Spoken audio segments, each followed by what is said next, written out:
పురుషుల అక్షరాస్యత 78.3% ఉంది మరియు మహిళల అక్షరాస్యత 69.18% ఉంది. ఈ రెండు జాతీయ సగటుకు మించి ఉన్నాయి.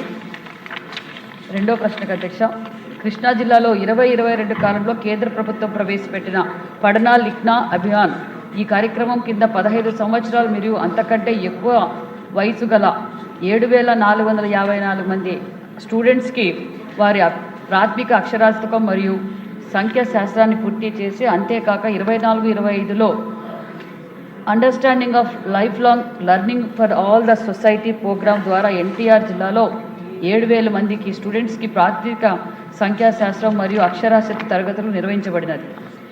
మూడో ప్రశ్నకు అధ్యక్ష, అవును సార్, 65 పాఠశాలకు ప్రాథమిక సౌకర్యాలు కల్పించబడింది.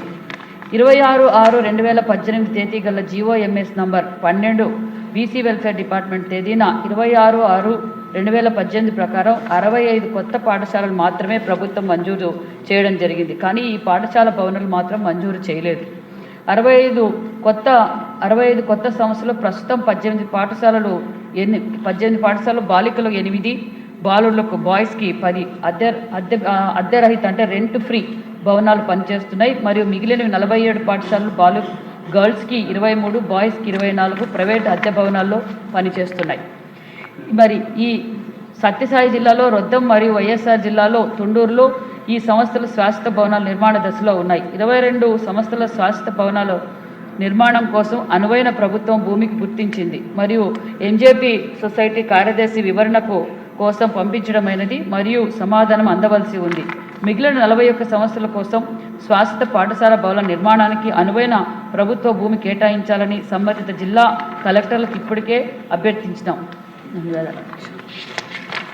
వసంత కృష్ణప్రసాద్ గారు.